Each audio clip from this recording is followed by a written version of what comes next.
Hi Kirstie, thanks ever so much for joining me to share all you've got with us this afternoon. So to set the scene before we start, please could you just introduce yourselves and tell us a little bit about your school? Yeah, hi Jill, I'm Kirstie O'Leary. I am the Early Years Assistant Head and also a part-time reception teacher. I work for Whiteknights Primary School and we're a 2-form entry school.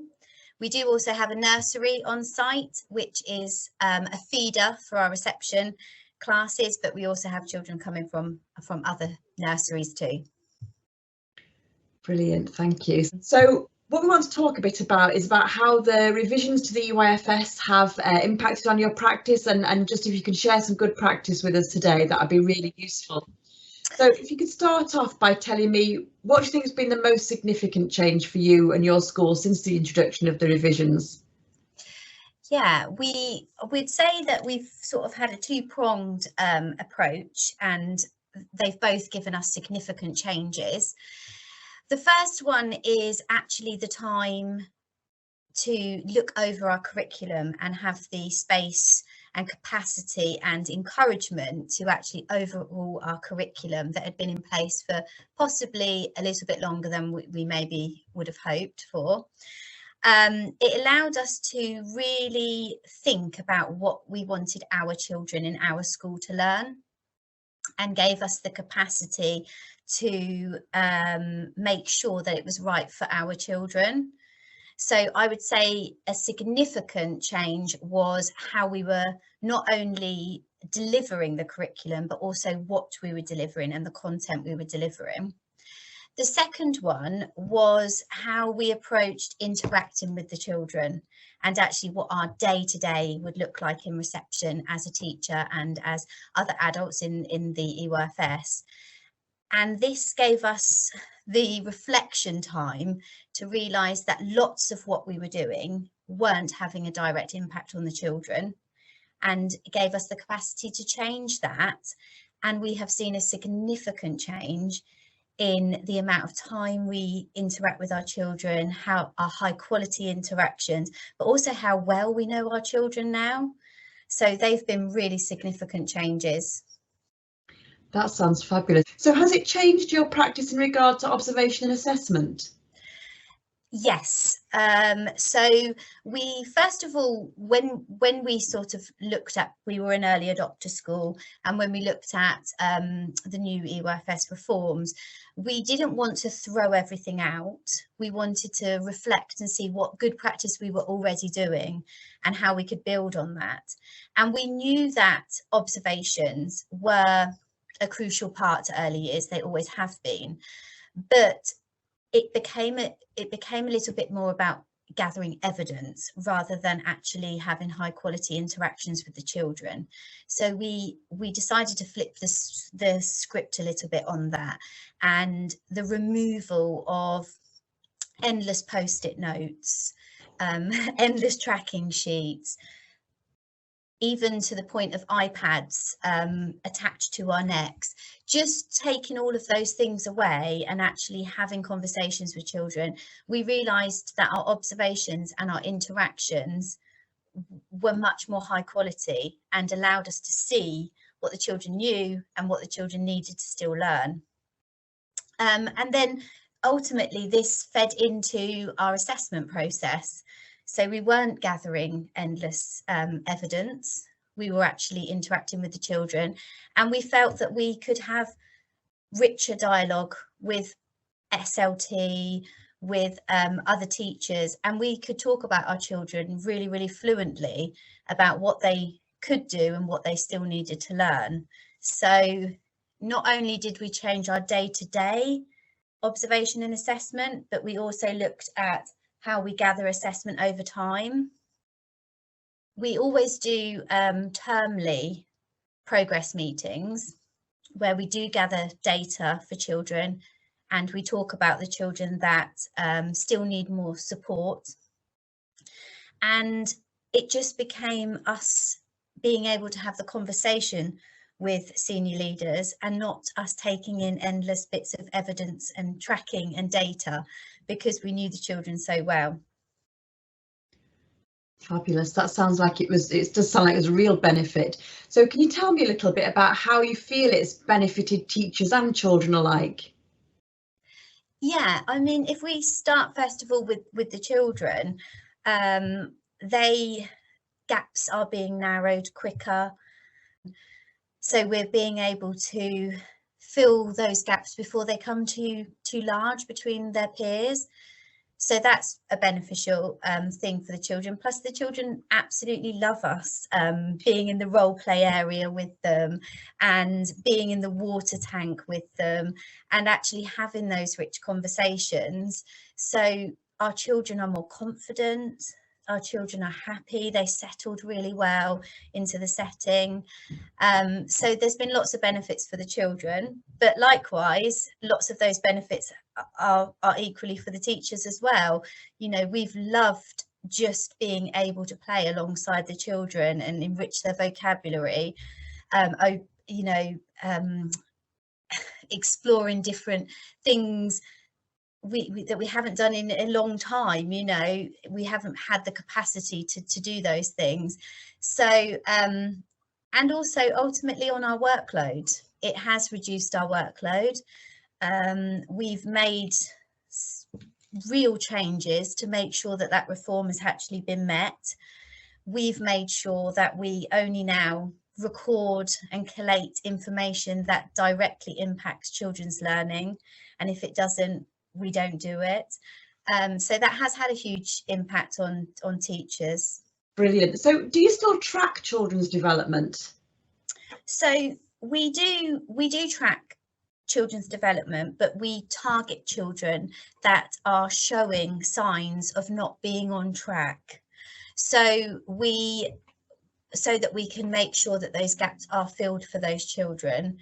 We do have termly assessment meetings, but in those meetings now we just discuss the children that we don't feel right now are on track. So we kind of use the time professionally to discuss how we're going to possibly change the curriculum or tilt the curriculum to what they need, how we might need to adapt pedagogy, and even to the point of, do we possibly need to sometimes adapt our timetables to make sure that those children are able to get back on track. We used to use a tracking system on our iPads, which we don't anymore. We physically gather our evidence from day-to-day interactions and from some simple formal assessment only every term. And then we take this into our SLT, governors, everyone, and they accept our professional dialogue as evidence. Brilliant, I love that, and I think that's really important to recognise that professional dialogue. So it's great to hear that's been a really positive impact for you as well. Definitely. So do you use the data and the information that you gather? Are you still able to use that to inform and support that transition between reception and year one? Yes, so we'll still use that information to transition our children and to be able to inform year one teachers, because we simply feel that we actually know what the difficulties those children are having, so we can narrow down and help support year one teachers to ensure that those gaps are continually being filled when they go into year one, regardless of them moving into the year one curriculum. We also transition our children through the way we teach. We teach in a very in a style that they then become used to. We set them up to be able to follow routines and instructions, and this helps them and supports them with the transition too. Brilliant, fabulous, thank you. So you've already touched on what I wanted to ask you next a little bit, but could you tell me a little bit more about your senior leadership team and your governors and what they want to see in regard to data and tracking, and maybe like how this has changed or improved since the implementation of the reforms? Yeah, we're very lucky at Whiteknights. Our SLT and governors have been really supported over the reforms of the EYFS and have immerse themselves in learning it as well alongside us. We're all learning at the same time. So we used to always report to SLT the data and the governors as well, and that hasn't changed. We do still report data termly. However, the dialogue around why we're reporting it has been the biggest change. So there's reason behind why we're giving them data. We're going in and we're talking about those children that are on track and why they're on track, and because of our robust curriculum and teaching style.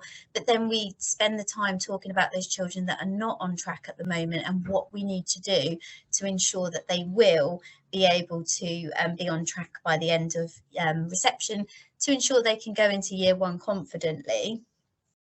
And our governors and SLT have really got on board with that dialogue. And I think a big change for us in early years as well is the emphasis now on communication and language, PSED and physical development, rather than just trying to look at reading, writing, maths, and those sort of skills within early years, and the importance, particularly with the governors, of those prime areas being met for all children.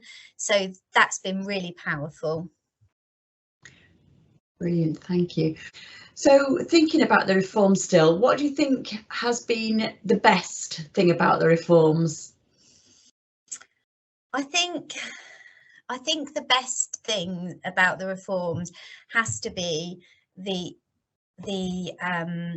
reduction of collecting evidence so that we can actually just be with the children again. It's just felt so refreshing. It's felt like almost going back into your first year of teaching, and we all say that in our early years team, that actually we forgot how wonderful it is to just play and help children learn through play, and that has been the most significant change.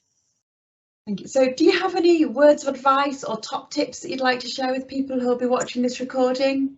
I think a top tip would be to make sure you might have a really robust curriculum that you've thought out really, really well, but without training your early years team in what a high quality interaction looks like and how to interact with children, it doesn't all come together. So I think a top tip would be something we learned from. We started with our curriculum first and then moved on to the pedagogy, but actually we think we would have started the other way and trained our staff on what high quality EYFS teaching looks like, and then sort of been able from there plan our curriculum, because we although we are all trained and experienced, we've done it a certain way for so long now that actually